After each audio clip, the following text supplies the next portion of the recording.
So without further ado, I need to introduce our amazing speaker of today, affectionately known as the Queen of Long-Term Care Planning and Funding. Carol Brandt is president and founder of Brandt Financial Concepts and is certainly no stranger to us at Elderwerks. So Carol's independent firm is now celebrating its 41st year and has been our diamond sponsor of our Elderwerks Aging Better Expo for 3 consecutive years.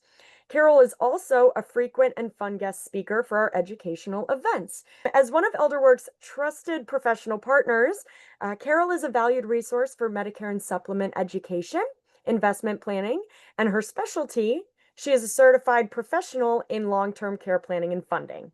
And since many of us are haunted by fears of needing long-term care, there is no better time or better guide to help us get prepared and take away the scare than Carol.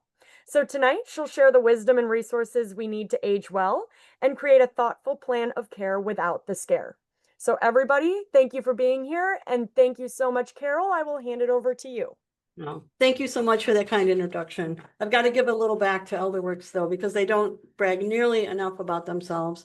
I have been working with Elderwerks probably since 2018-19, and they are just a tremendous resource for me. I probably am referring clients onto them for whether it's referrals for home care agencies, nursing home, other resources, just about every week. And I know you're seeing me small here, but they put out this amazing, huge directory every year. We're part of supporting Elderwerks, and that results in them being able to produce this by the people that are their resources. But in this book, you'll find everything from, I think I'm their only certified long-term care professional, but everything in there from elder law attorneys to senior educated realtors, people for downsizing, just all types of resources in the community. And just basically, if something happens, something goes bump in the night, somebody has a stroke, somebody ends up needing some care, your first call is Elderwerks, because they have vetted many scores of home care agencies, nursing homes, assisted living facilities, and they know where the good guys are and the bad guys are. So please reach out to them. And they are a free resource of people from all income levels. So it's not for the underprivileged. Some of their most frequent clients are coming from the North Shore and the Barrington, Palatine area. So reach out to them. They're just amazing. And Kristen is keeping things all together there in the office, and we love her for it. First, I'd like to just have you imagine, if you will, that over the next 5 years, perhaps sooner, scientists are predicting that we're going to see 3 centuries of medical progress in predicting, preventing, and curing illness. And when you stop and think about that, it's absolutely mind-blowing. It almost sounds impossible, but there's so much happening so quickly. In addition, human biologist and longevity expert Gary Brecka, some of you may have heard of him. He believes that if we're alive 5 years from today, that we'll be able to choose if we live to age 120 or 140.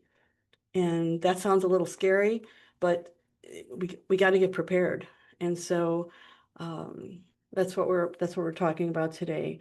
One of the things that makes me think of right away is how are we going to access and pay for these technologies, and how can people financially survive if they're going to live this long, if we're not getting sick and passing away earlier. So first, I think we'll need plans in place so that we have a lifetime of income.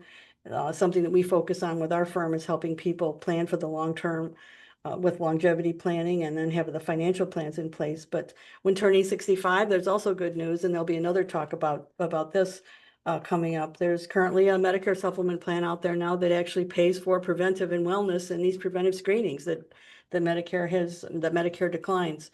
So anyway, from the MIT Age Lab, many of this information comes, and it's a place where I am a member of Planning for Longevity Advisory Network, and we collaborate and contribute on a host of topics. And so I'm into this stuff here. So let's take it from here. First, disclosure, required disclosure here. Moving on to the elephant in the room. Let's talk about this a minute. While I might be the queen of long-term care and I might have a witch's hat on in my first slide, there is an elephant in the room. And I've been saying this for years, and it's that it's the topic of long-term care planning, and people have not been addressing it. And whether it's for we're embarrassed or just reluctant, it's awkward. We don't know what to say. We know that it's there. It's a topic that we need to address. And so hopefully we can, although our elephant here has the witch's hat on, I'm going to combine the topics here and see how this goes.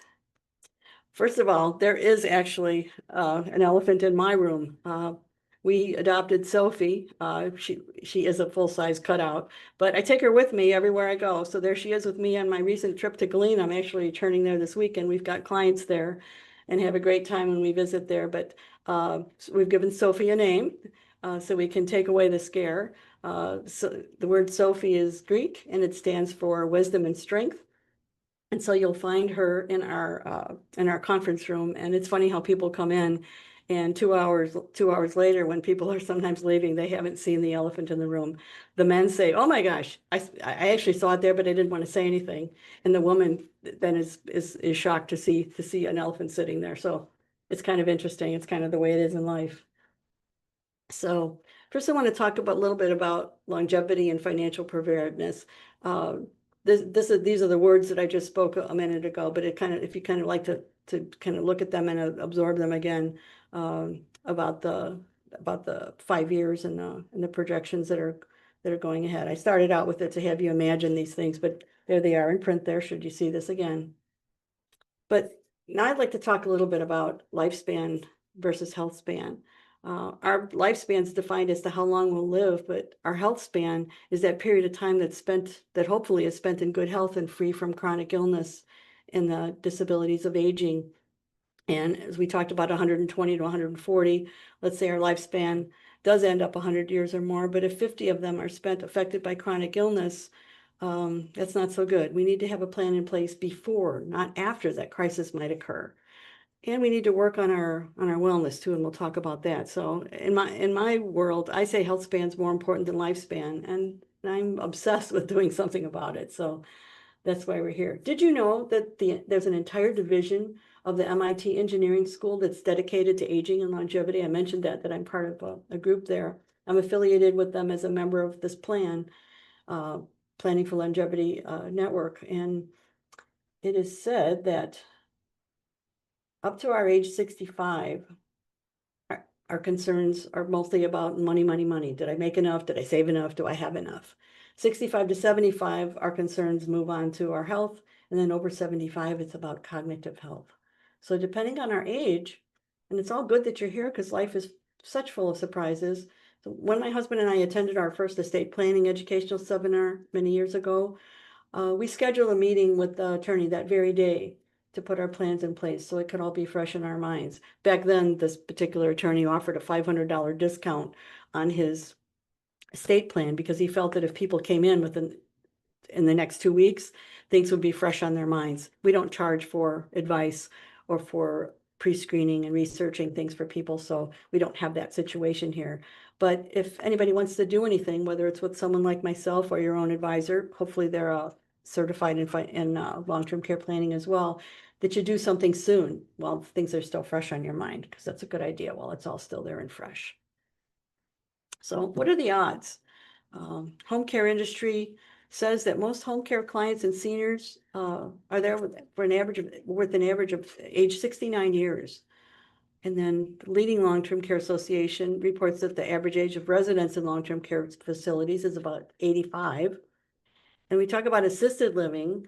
Senior data is saying that the average age of assisted living resident is 87, because many people delay transitioning to assisted living until they're well into their 80s and they need additional help.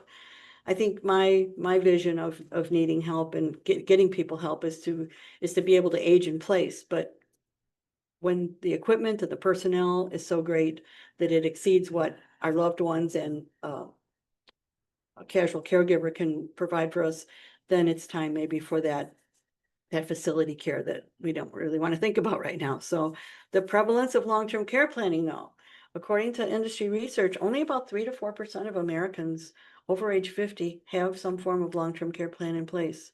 In other words, 96% lack a formal long-term insurance plan. So it's good that you're here and think about this and learn about it. One thing I mentioned there, the value of choice. So for those who value choice, I mentioned that there is a better Medicare supplement out there, and through an independent broker, not someone direct, but an independent advisor, there is only one Medicare supplement plan in the country that has that preventive benefits rider. And it covers things not covered by Medicare, like early detection screenings.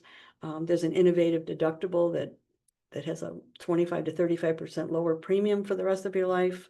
It includes a health club membership. Choose any doctor. This is a non-Medicare Advantage approach.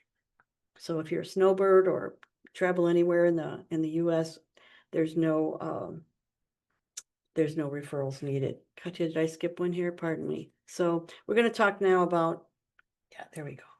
We're going to address a little bit, just talking about aging well, living well, and staying well. And I want to talk about that because my wish is for people not to need long-term care plans. So if we take a minute to talk about the tweaks we might make to our daily lives to age better and live better, so that we can remain independent, I think that would be a better way to go. So first of all, aging well. Oh, excuse me. There we go. 3 things to think about: sing, stretch, and strengthen. Does that sound silly? Well, let's see. Why sing? If you've ever heard someone on the phone, didn't know their age, a quick hello is all it takes to snap judgment about them, isn't it? Men's voices tend to go higher as they age, women's go lower, but singing, whether it's in the car, in the shower, at church, whatever, it impacts immunity, lung function, memory, helps with our voice, mental health, helping cope with physical and emotional pain. So singing is exercise for the voice. So sing and socialize. It's important to have other people in our lives for the many benefits for the brain, the mental health, and sounding younger when we speak. And maybe our voice can sound the way it once did. Stretching. Stretching is so important. Most many people that end up in nursing homes end up after a fall and a broken hip. It happens a lot. We get these calls all the time. So maintaining mobility, it's not easy if you're not limber. So everything weakens and tightens, and range of movement deteriorates as we age. So we want to stretch for flexibility. It's great for circulation and blood flow.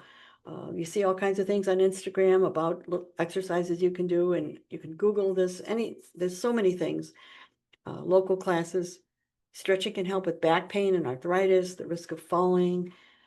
We all want to work on our posture. They talk about the use of our cell phone devices has caused us all to have to be bent over somewhat. And so for me, I find it's easy to stretch from the bedroom the first thing. Before I leave the master bedroom, I have little bottles of water up there. I down a couple 8-ounce bottles of water, and I spend about 15 minutes doing every possible stretch you can think of before I even go downstairs. And I have that out of the way, and it feels pretty good. So should you need something more structured for a kickstart, you've got your park district or beginner yoga classes that can be very affordable.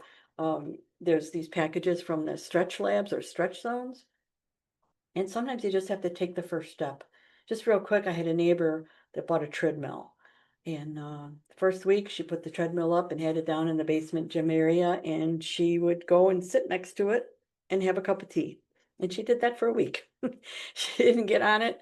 She just sat there and got acclimated, or just got in the zone where after a week she got on the treadmill, and lo and behold, the next time we saw her, it's a neighbor I don't see a lot, but she lost 50 pounds, and she began with that first simple step. So what do you need to inspire you?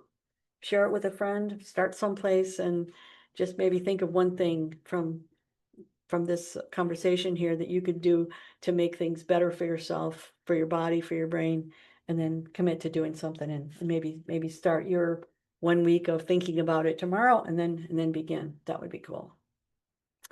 Why strengthen? Same thing. Strengthen enhances our quality of life, it protects our joints from injury, it builds muscle, it helps with balance, reducing falls as we age. While you're brushing your teeth, standing in back of a shopping cart, waiting in line in a store, you're chatting on the phone or watching TV, you can be standing on one leg, you can be lifting a water bottle or actual weights, or there's so many things around the house you can, stretch and tone and stand holding onto your countertops. There's lots of things we can do. We've all seen the "I've fallen and I can't get up" commercials. We don't want to be that person. There's also a sit to stand test where some medical professionals say that it's helpful in determining longevity of someone age 51 to 80. You might look that up and see what that's all about. Others say being able to stand on one leg for 30 seconds is another test of predicting our remaining independence. So I do that. I'm not just talking about this. I really do that. When I'm behind a shopping cart, you can just gently lift one leg off the floor a little bit and nobody even knows you're doing it, and kind of have your fingertips on the cart and you work on your balance while you're waiting in line. And with the holiday season coming up, those lines are going to get longer if you shop in some of the stores. And so maybe you can start working on that soon. So they say if we don't make time for exercise now, we'll have no choice but to take time for illness later. I happen to be a girl that likes bubbly, so the only pain I want in my life is champagne. How about you? So talk a little bit about living well. We can't predict emergencies, but there are some simple things we can do to prepare for them. We can keep the bad guys out of our house with having a home security system. Some people still don't have that. When we got our first system, and I think it's still the same, you don't pay for the equipment, you pay a monthly fee to have the service. And if and when you move, you get credit for all the equipment that you had in the house, even though you don't bring it with you, you leave it behind, and then you just pick up the service and they bring all the equipment to the new place. So thousands of dollars of laser beams are installed in my house and every door is covered. And we have that on, and then you can have the motion off while you're home and moving around in the house. But I don't think my father-in-law said to me after my mother-in-law died, he had a security system, and he goes, "I can't tell you how," he was a big guy. He didn't need to be afraid of anybody. He was a military guy.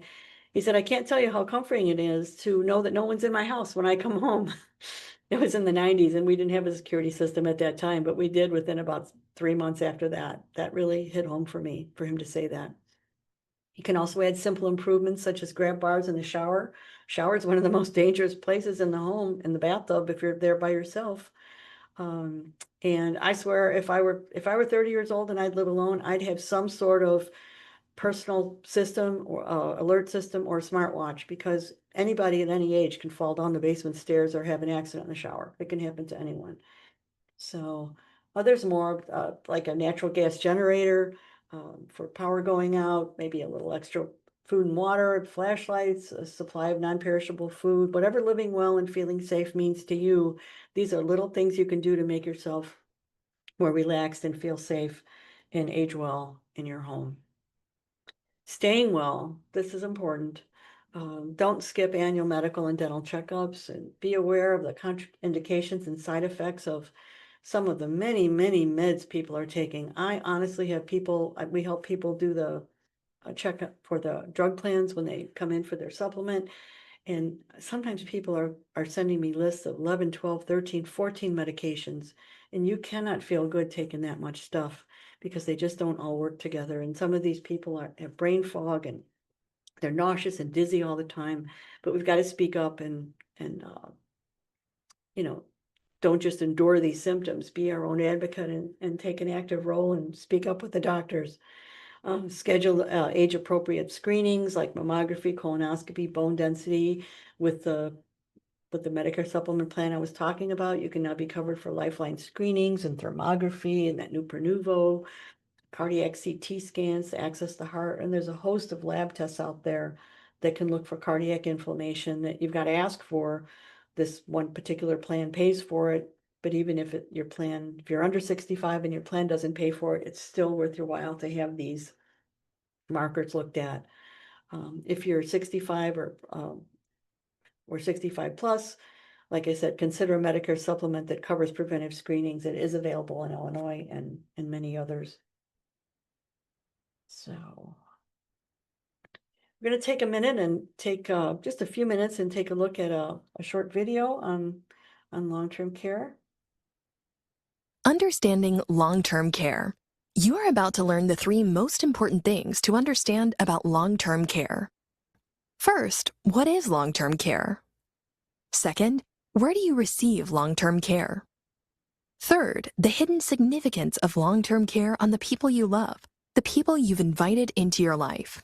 What is long-term care? Long-term care is care that is needed over an extended period and comes in 3 types. One type of long-term care is personal care, sometimes called custodial care. It's when you may need help with various tasks we do each day, but take for granted when we were healthy, such as eating, getting dressed, or walking. The second type of long-term care is skilled care, for which you need a skilled specialist or nurse. The third type of long-term care is supervisory care, if you get Alzheimer's or other kinds of dementia.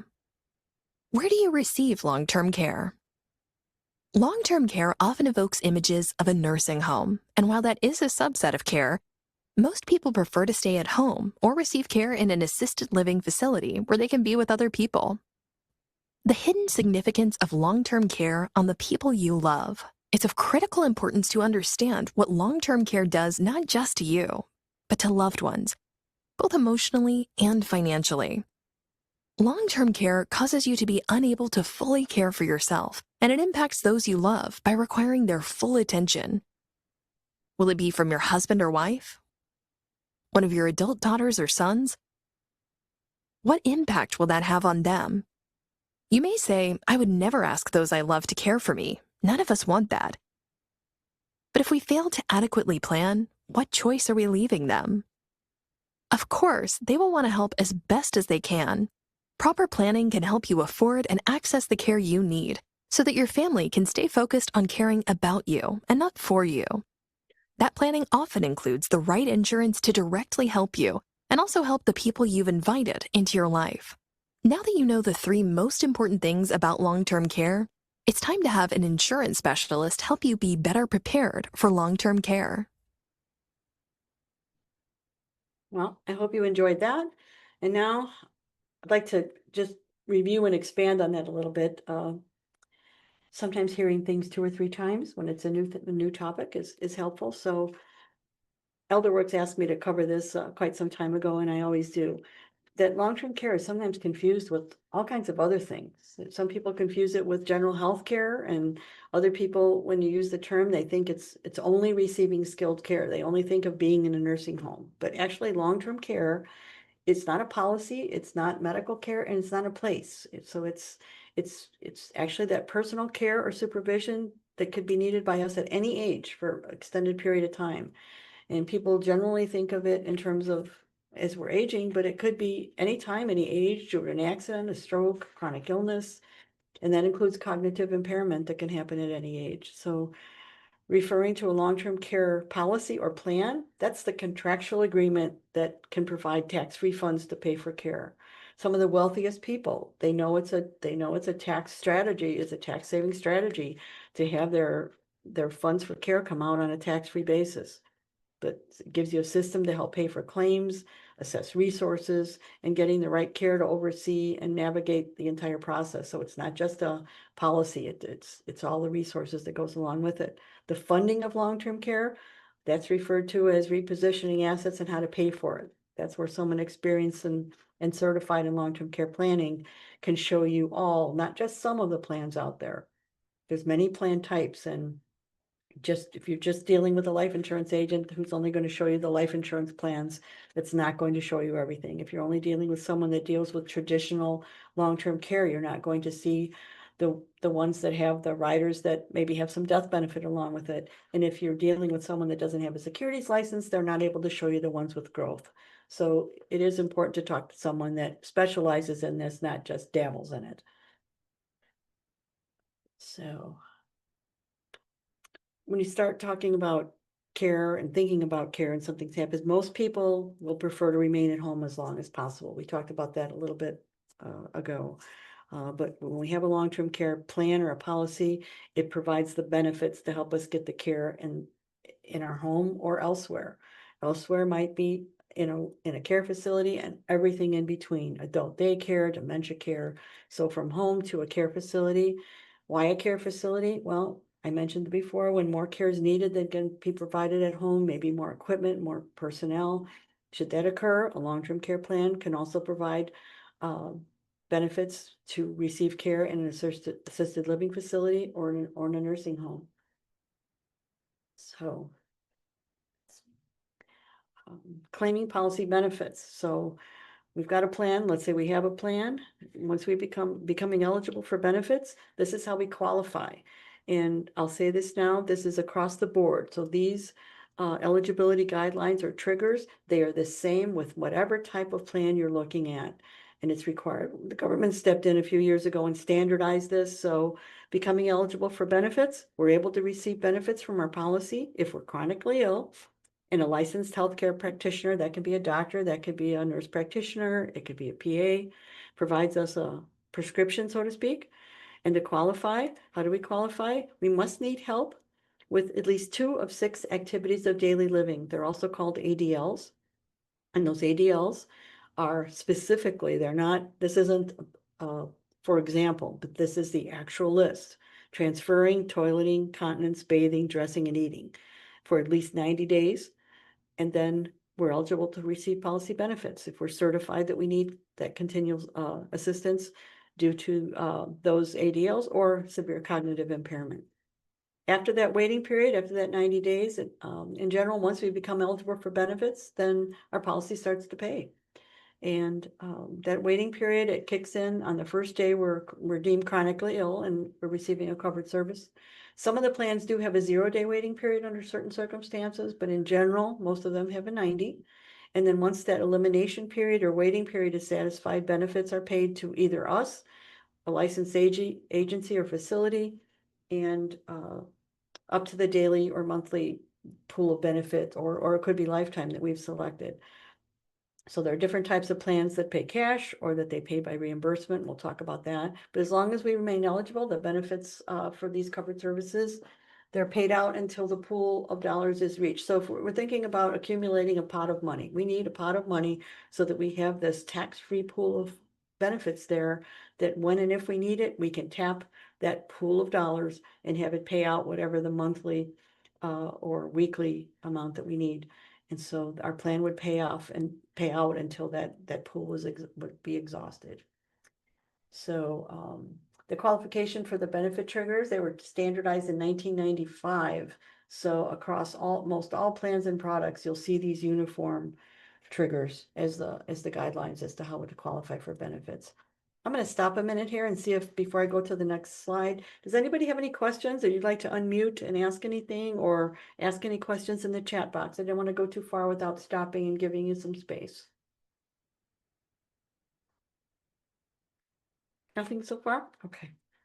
All right. This next slide, this is who pays for care anyway? Hello, We have a I'm sorry. question. can I ask a question? Yes, please. Okay. You said something about a waiting period. So what does that mean? When you first buy the policy, depending upon your age, you have a waiting period? Good question. No, it would be when you need the benefits. So it would be like, you maybe refer to it like a deductible. If you have homeowners or auto insurance or health insurance, you may have a deductible before your claim is paid. The same thing is with long-term care. So that waiting period could be 0 with some plans, but it's generally 90 days after you start receiving care and have been qualified for benefits.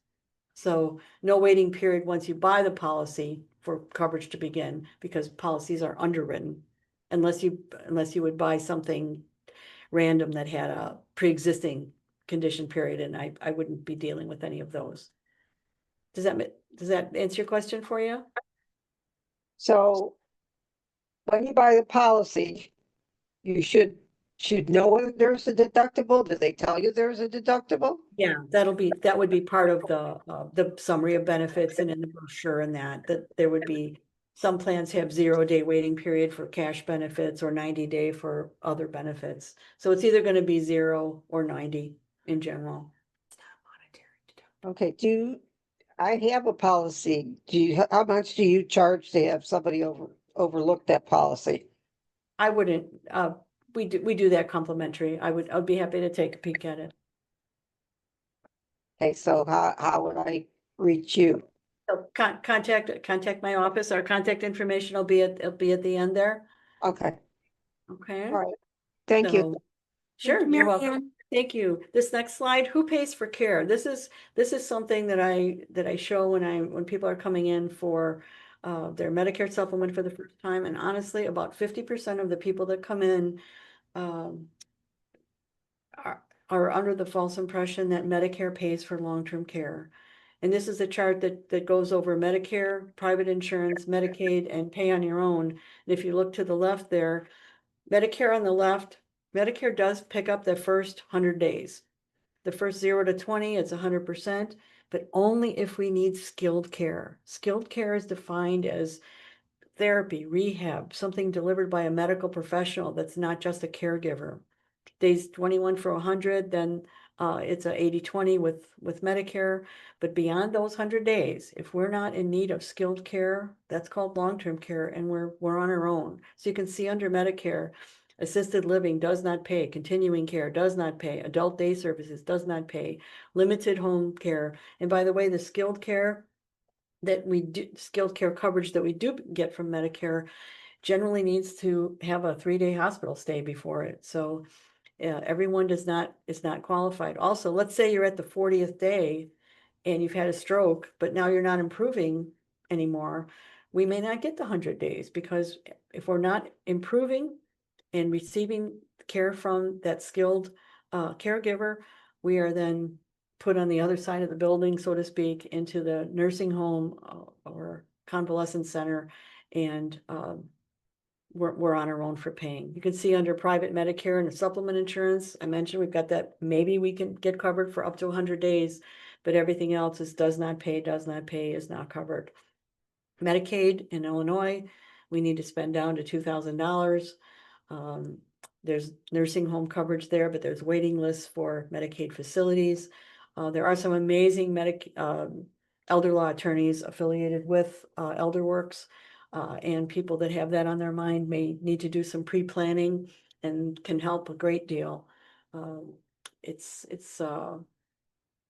something that people do ahead of time. If you wait until the crisis is there, it's a little bit more difficult. It's much more difficult. That last column, it's pretty much telling us we need to pay on our own. So that's why it's good that you're coming to a educational talk like this to learn these things, because maybe you were one of that 50% that thought that Medicare was going to cover this. And sorry for the bad news, but it's not what's going to be covered. So personal medical insurance, group insurance, Medicare and Medicare supplements never pay the cost of non-medical care. We saw on the prior slide, Medicare may pay for short-term care up to that 100 days minimum, but only if the skilled care is needed, like rehab, pain management, wound care, and it's a medical necessity that you have that care. Medicare never covers the cost of long-term extended care. So we will move on from there. Okay, risk management. Sounds like a challenging thought, but risk management and long-term care. We take protective measures for all other aspects of our life, and planning for long-term care is no exception. For health, for sickness and in health, we have medical insurance, we've got auto insurance to protect our car and transportation, protect our paycheck with and our family income with life and disability insurance. And we wouldn't think of leaving home without homeowners and property insurance, but somehow our wealth and retirement gets put on the back burner with the long-term care planning. Why is that?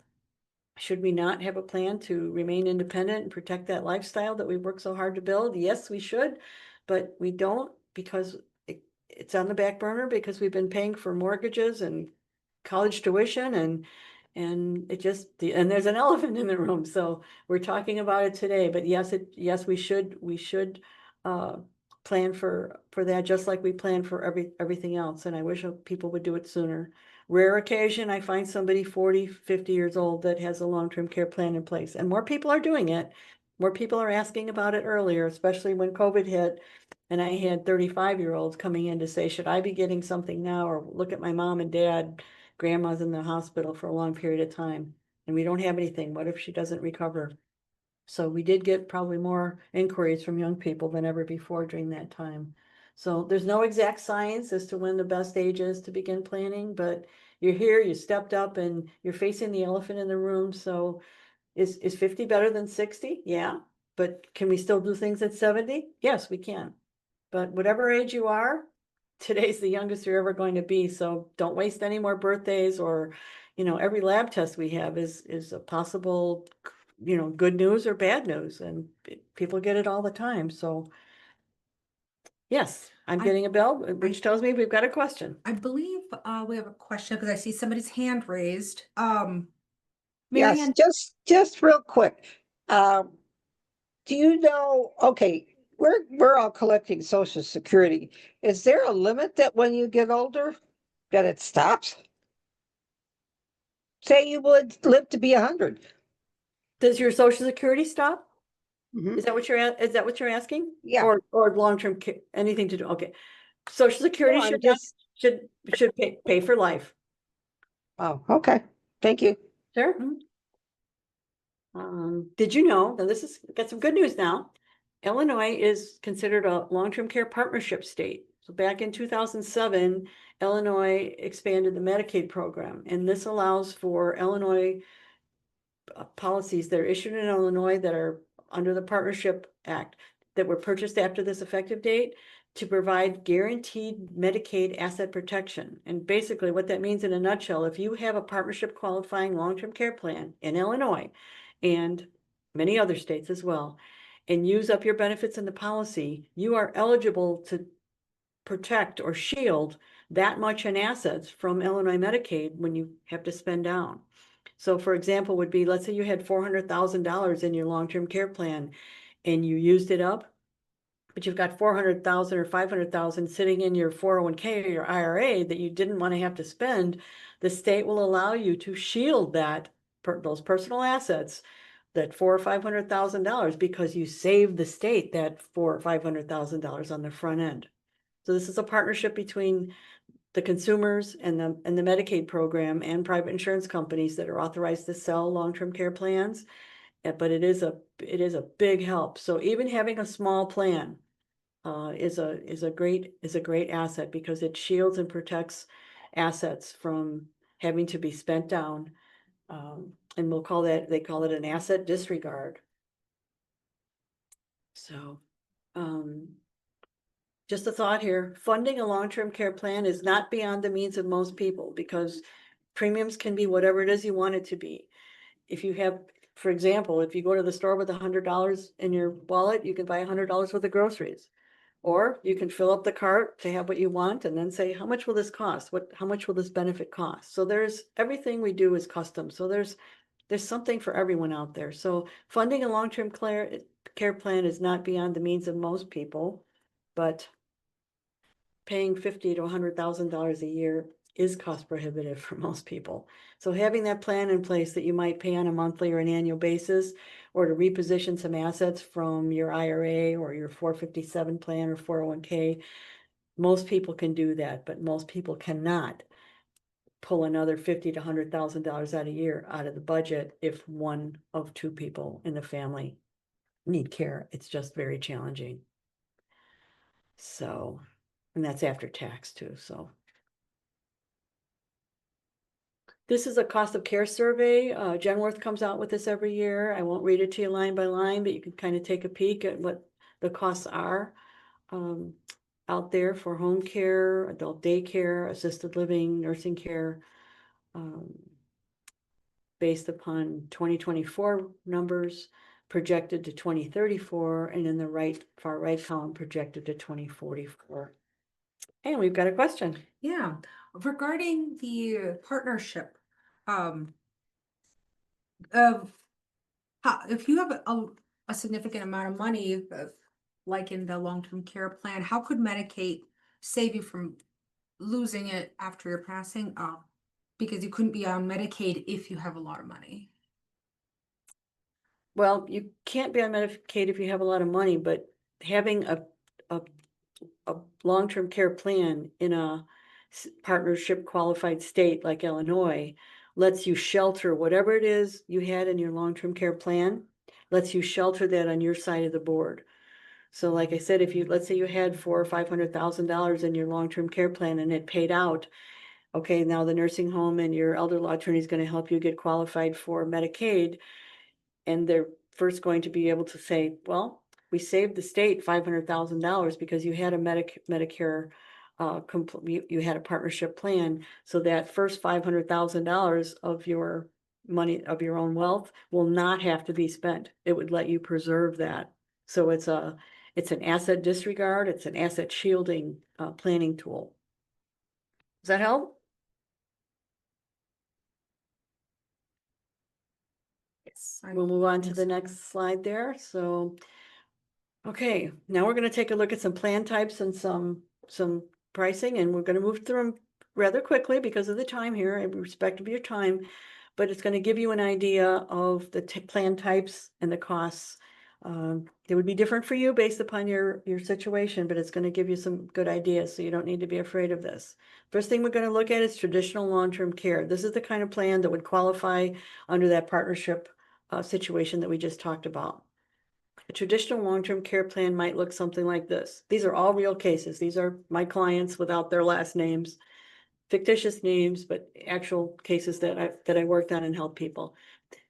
Here, Larry, 65, gets a long-term care plan. You put a 3% inflation rider on it so that it raises his monthly benefit up after he starts out with a $6,000 plan. And he picked a 5-year plan. We're assuming a 5% discount here because he was living with a partner, and he also got a 5% discount for being in good health. Notice on the right bottom left there, you see that it is partnership qualified. So we've got a long-term care policy with an initial pool of funds of $360,000. Where did that come from? It came from $6,000 a month times 12, that's 72,000, and then times 5 years, that gave him an initial pool of 360,000. That's not all he's going to have, though. He's 65 now. He likely doesn't need this till he's maybe in his, hopefully in his early 80s or maybe never. But we put an inflation rider on there to increase the pool of benefits. So here we are in year 15. This is guaranteed now. This is a guaranteed rider and a guaranteed benefit here. In 15 years, that benefits up to $560,000 or $9,300 a month, grown from $6,000. Year 20, $650,000, it's up to $10,800. And in 30 years from now, should he need this, he's got an $874,000 guaranteed pool of funds that which he could tap for $14,600 a month. Oh, excuse me, I went too far there. Sorry. Larry's premium. Oh, Katya, it's covered by my bar. 318, sorry. It's covered up on my bar on the bottom. It's just $318 a month. So I'm in the business, but I'm always blown away at how reasonable these premiums can be. Let's take a look at another one. Here is Hank, age 75. He waited a while to get his plan. So his is going to look a little bit different, but he bought himself a $3,000 4-year benefit. We put a 20-year 3% inflation rider on there. So his will increase for 20 years because he's already 75. So that helped save a little bit of premium by putting the rider on there for just 20 years. And then his benefit would be what it is at the 20th year for the rest of his days. There's a 5% discount in there for living with a partner, and he got a 15% discount for good health. So here we are, long-term care policy. Now his initial is only $144,000, but it's something. It is a partnership qualified plan, giving him $3,000 a month. And with that inflation rider, it's going to go up to $193,000, $224,000 by year 15, and $260,000 at age by in 20 years. That premium is at 372, Katya. That bar at the bottom of the computer is hiding my number. $373 per month. Faster on the draw there next time. I got to be ahead of this. Okay, so Here's another one. This is a traditional long-term care plan for a married or an unmarried couple. So here's Philip and Jeremy, 52 and 56.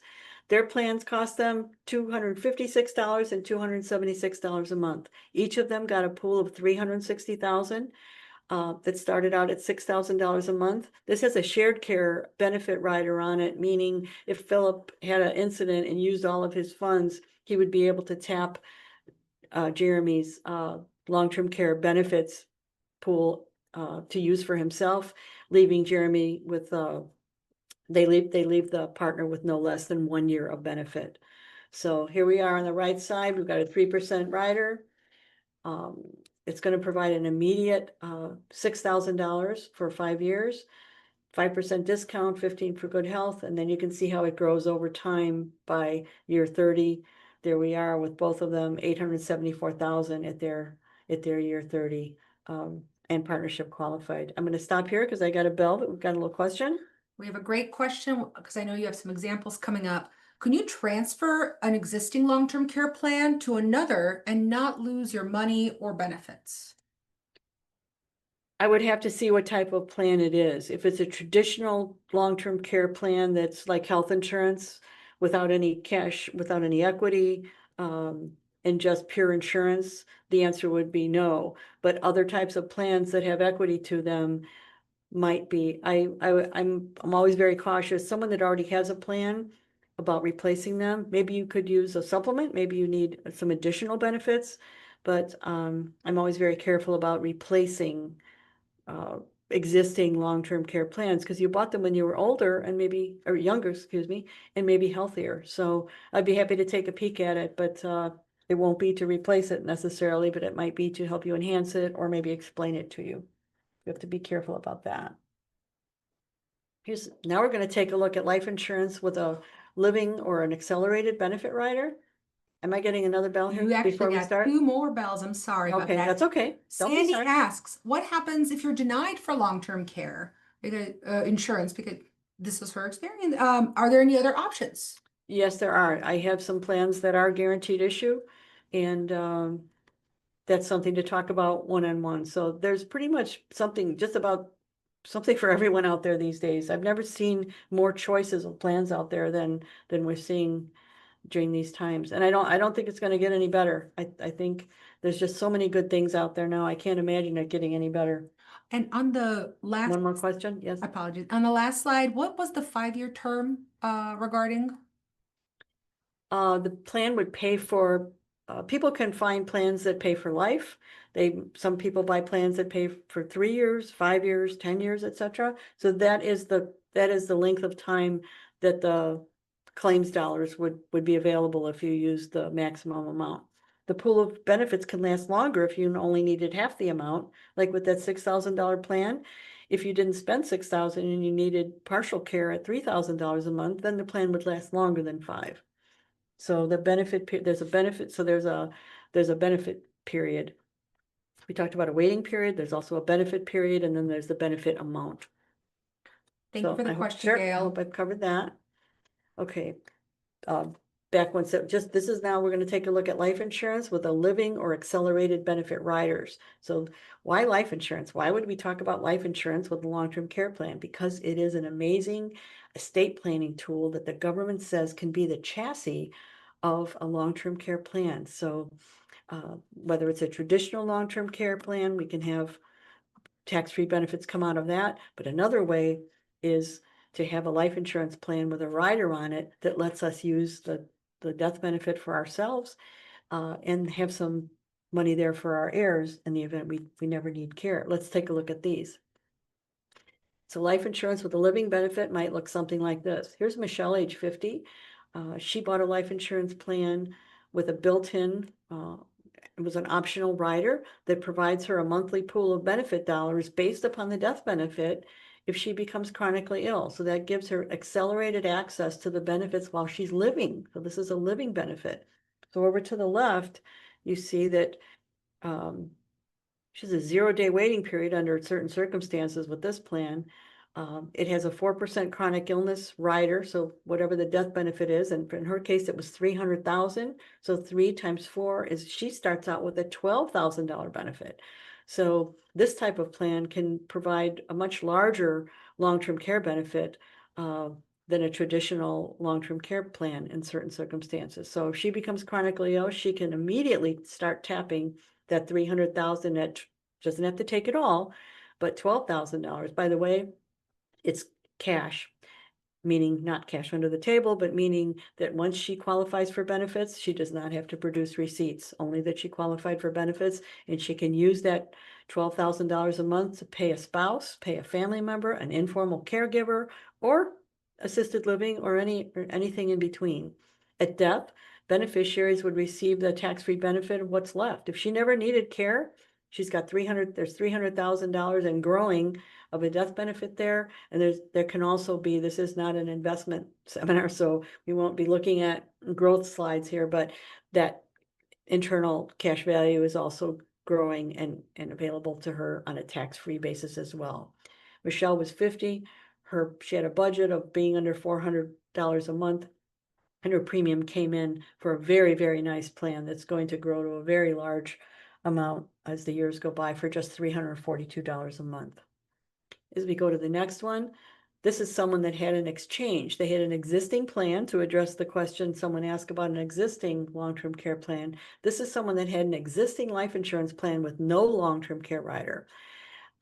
So he wanted to look at something with living benefits. So he exchanged a $675,000 old life insurance policy that was issued when he was 30 years old. And he was now, Dr. Shane is now 64. He had no living benefits, and he was paying $7,200 a month a year for it when he was 30 years old. That premium has been the same since he was 30 years old. It had $289,000 of cash value. We did a tax-free, under the IRS code of 1035, a tax-free exchange of the $289,000 and put it into a new plan at 64 years of age with the living benefits, and I was able to wipe out his premium and guarantee his premium and his benefits to age 120. No further premiums needed. Saved him $7,200 a year, and with that, we put together a plan for his wife who didn't have one. So here we see we had his life insurance policy for $675,000 at death. If he passed away and never needed care, he's got a $675,000 growing death benefit. We put a 2% rider on his plan that gave him an initial $12,300 a month if he becomes chronically ill, and that 675 and that 12,300 are also growing and turn into a very large long-term care and or life insurance and or tax-free benefits for use in retirement plan for him. So that turned out really well. He was very happy. There's also annuity funded long-term care plans. This is where you can use your IRA funds, 401k, 403b. I'm vice president of the Palatine Police Pension Board for 27 years, and some of the police officers were surprised to learn they could use their 457 money, tax-free, exchange it over into an annuity funded long-term care plan and have tax-free benefits. So this is, we'll look at an example of that. An annuity funded plan might look something like this. This is Mary.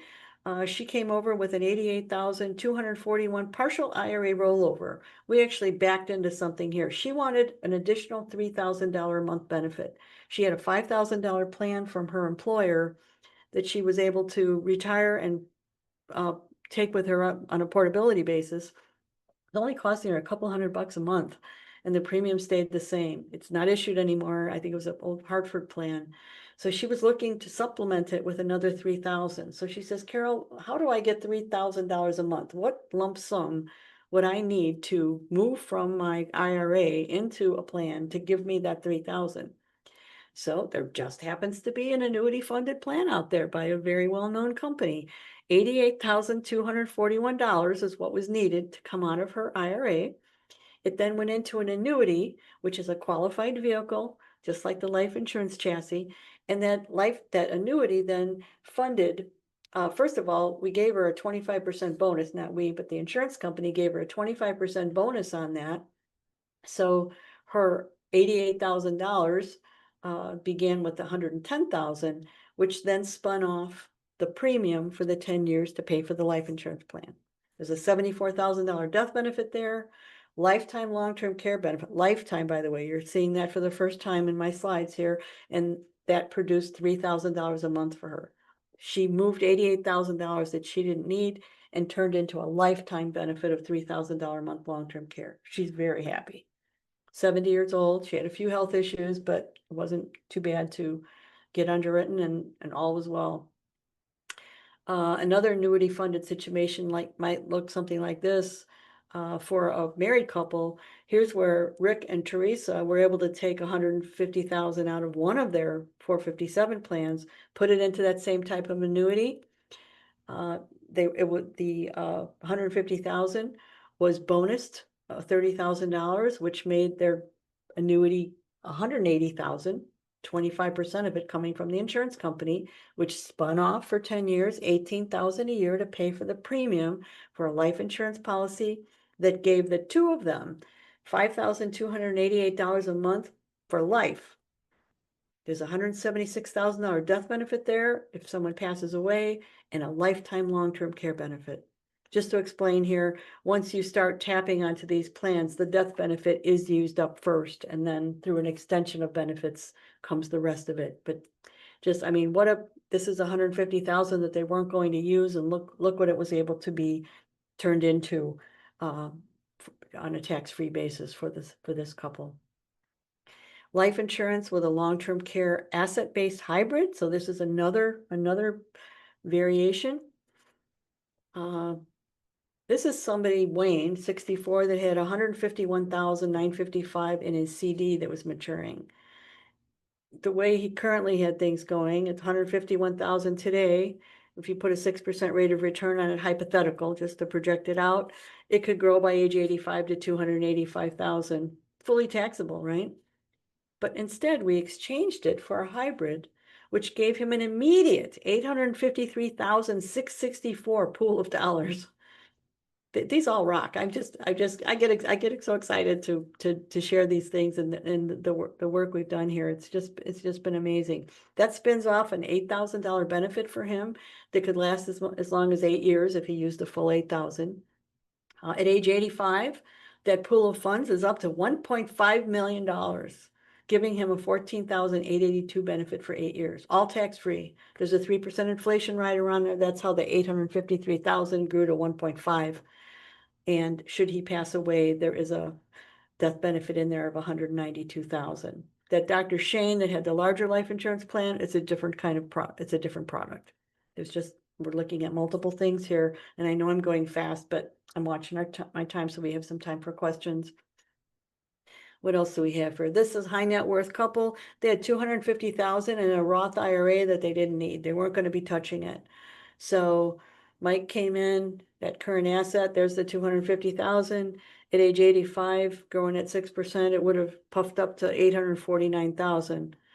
But exchanging it into a hybrid plan, he gets an immediate $1.4 million benefit that could spin off $13,162 if he has a stroke tomorrow for 8 years or less, or more if he doesn't need all of it. By age 85, the value of this guaranteed with that 3% rider in there, $2.6 million, spinning off $24,485 for him for an 8-year plan, all tax-free. And that was money that he was never going to touch. Look how this was leveraged and how it improved the life of this family. Then there's annuity with long-term care benefits, and there's some really positive things about this. Sandra, 72, she had $200,000 non-qualified annuity without long-term care benefits. Any withdrawals would be taxable. So she exchanges it. There's that 1035 again. That's the IRS code that allows this to happen. She exchanges that for a new plan. That single premium goes over into the new plan that gave her $504,000 lump sum today, or pool of funds today, with a monthly benefit of $8,400 for 5 years. By 92, it's up to $602,000, monthly benefit of $10,033 for 5 years, all tax-free. If no long-term care benefit is used, the $214,000 is refunded tax-free as a life insurance benefit. And that was projected at age, if she died at 92, to her family, gets that money back. So it's not lost from the estate. So Just how easy is it to get these plans? Some of these plans have only 4 questions to answer the question of the person that was declined. If you're not currently using a medical device, wheelchair, or walker, or respirator, if you're not currently receiving help doing any of the following: bathing, eating, dressing, toileting, transferring, if you've never been diagnosed with Alzheimer's by a licensed healthcare professional, and if you haven't tested positive for AIDS, you can get some of these products. Those are the 4 knockout questions. And that's pretty much someone who answered these four questions, yes, would pretty much be somebody that's already qualified for a nursing home or a caregiver. So if you can answer no to these 4 questions, there's lots of things we can do. This is something not new, but newer in my slides in the last couple of years, is there's also short-term recovery care plans out there now. And a short-term recovery care plan can be issued from 50 to 89. It's easy underwriting. It's got nursing home coverage. And in this example here, here's Deb 63, nursing home, assisted living coverage, everything in between. $12,000 monthly benefit, pays for 51 weeks. Why is it not 52? I don't know. That's the product. That's the way it is. 51 weeks. Plus, she put a home care rider on there that gives her $1,200 a week for 52 weeks. And wait, Katya, on my bar is going across. What's the bottom? A That's it. lifetime maximum of 104 weeks, which is 2 Oh, years. Yes, it's a 52-week plan, but you can restore. So let's say you have a stroke and recover and you come back into not needing care. It has a lifetime maximum of 104 total weeks. This is a 0-day waiting period. The nursing home piece was $152, and that home care rider was only $60, and her premium is $212 a month. And this is pretty easy underwriting to get something like this. This can be, I think I say this later here, that this can be the core of someone's plan, or it could be someone's only plan. Here was another one. This was Marino. He was 74 years old. So what does it cost if you're a little bit older? I'm showing it 2 ways, one with a 100-day waiting period and one with 20 days. The prior one had a 0-day. So here, with a 100-day waiting period on the left, $272 a month, plus the $137 for the home care rider. His monthly premium is $409. And then if a 20-day waiting period, that means it's going to pay sooner. You don't have to wait 20 days, $404. And notice that that home care rider is the same price, $137. So his monthly premium is $541. Again, easy underwriting, much easier to get into than some of the other ones, but there's pretty much something for everyone. So why and when would we use the short-term care plan? Well, we can have a 0-day waiting period, so it can be immediate. This could be an add-on to your existing coverage if you had maybe a small plan and wanted to add something onto the front end or the back end. Underwriting advantages, it's a pretty simple process. And again, it's not just Plan B. This could be our core plan. We could build around this. And it's available ages 40 to 89. So that's kind of cool. So it's not just about the money. When you have a long-term care plan, it's all the services that come along with it, the resources, the advocacy, care coordination services. These are blurbs or blips or comments taken from various companies. Care specialists will communicate on your behalf with your doctors and gather the information and offer support. Program designed to put you and your policy in action so you get the care you choose. Care coordinator working with the family, matching with local care facilities, and I can't see my bottom line here. Your because benefits include care coordination services for no additional charge. No cost. All these things are at no cost. These are built-in features to every long-term care plan. Has this care concierge advocacy services that go along with it. So we're not just out there on your own. Counting the many ways to fund a plan. We talked about some of these along the way, but real quick, it can be your investments, your CDs. It could be an exchange from an old annuity, old life insurance. At age 59 and a half, now we can have 2,500 out of a qualified plan, qualified retirement plan, without the 10% penalty if you're not yet 59 and a half. You could exchange, as we saw with Dr. Shane, an existing cash value life insurance policy. You can also sell a policy. We haven't talked about this. We can sell a life insurance policy for cash through a life settlement option and fund it that way. It could be coming out of your IRA or 403B or 401k, reposition all or part Maybe it's your RMDs. Maybe you've got RMDs coming out like many people do and you're not doing anything with them. They're just going back into your cash flow and you don't need them to live on. Might as well reroute it to a plan to give you a flow of tax-free funds to pay for care as we have this long life. Or work it into your monthly budget. You can pay on a monthly basis. Or in some families, there's been some early inheritance. Your own rainy day fund that you put aside for that. Maybe it's time to reposition it and look at some ideas, but it could be family gifting where mom or dad or grandparents have said, hey, we'd like to give you something now. Well, maybe put it into something like this that's going to improve your life, your quality of life. Quick industry update.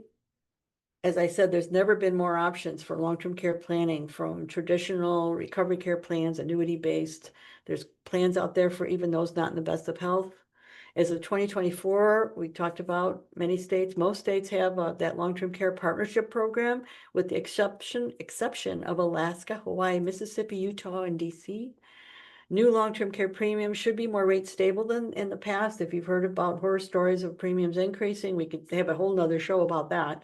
But plans that have been issued since 2014 have been rate stable. We haven't seen a budge. 41 states actually have pricing and rate adjustment regulations in place for new policies that you just can't go out there and raise them willy-nilly. The Society of Actuaries says that long-term care insurance priced and issued since 2014 has only a 10% probability of needing a rate increase. And if one were needed, they say that it would need to only average maybe 10%. So that's good to know. Frequently asked questions. I want yours, but these are things I get a lot. What happens if I buy a policy and never need care? If it's got life insurance, the death benefit goes tax-free to your heirs. If you buy a traditional long-term care plan, just like health insurance, and never need it, you have paid for insurance, but there's no equity to it. But I don't see people, laying in bed lamenting over the fact that their house didn't burn down. We buy insurance for a reason, and we're lucky if we don't have to use it. But there are other ones that have equity to them and give money back. Are there any tax advantages to paying for care with insurance versus depleting my retirement savings? You bet. It's the tax-free aspect. My wealthiest clients absolutely appreciate the fact that they can, not cheat Uncle Sam, but keep money away from the IRS in the way of having tax-free benefits for them and their families. Do policies cover Alzheimer's if diagnosed down the road? Absolutely. If you already have dementia, Alzheimer's, have been diagnosed with something, very challenging to get coverage now. But if it happens down the road, that is in addition to the 2 of 6 activities of daily living. Policy renewals are guaranteed. Once you have a plan, no one can take it away from you. The only way you'd lose it if you stop paying the premiums. Can you buy a policy on yourself and not your spouse? Absolutely. It's not required that 2 people. Sometimes there's discounts and that shared care and benefits for 2 people being on a plan. What's the best age? God, I wish I knew. If I had the crystal ball, like we said in an earlier slide, you'll never be any younger than you are today. So is applying for a plan before your next birthday a good idea? Absolutely. Every birthday brings about a rate adjustment. Not once you buy it, but generally, each year the rates go up as we get older. And also every physical exam, there's a blood test in there that could give us some bad news. And I've seen it happen a lot. So I don't want that to happen to anyone. Some of my peers and I have been working with long-term care since the 1980s. And as in any profession, medicine, law, taxation, financial services, experience matters. So if your advisor holds themselves out to have such experience and leaves no stone unturned, that's great. But this is what I feel is required, that a specialist should have not only the minimum required health license, but have the securities license to be able to show you not just some, but all of the plans out there. And being certified in long-term care and being a specialist at it, it's the same thing in medicine. You want to see someone about your ailment that specializes in it and not just dabbles in it. Actor Denzel Washington said something like this: it's better to be ready so you don't have to get ready. And that is so true. We want to be prepared for the crisis before it happens, address the elephant in the room. There's nothing to be afraid of. What's scary is not being prepared. But I can tell you from someone that's had a long-term care plan a long time, and what my clients say, that it does give you some peace of mind that you know that phase of your life that could be a really long one based upon the technologies that are rapidly developing. We could be around here a long time, and our bodies might not have been built to live to 120, 140. So maybe we're going to need some help, but make sure you exercise and do the strength training. So what's next? Well, you're welcome to call me for a complimentary 30-minute call and explore the strategies that might work for you, pre-screen, whatever that may be. Everything is different, everything is custom. So our contact information is there.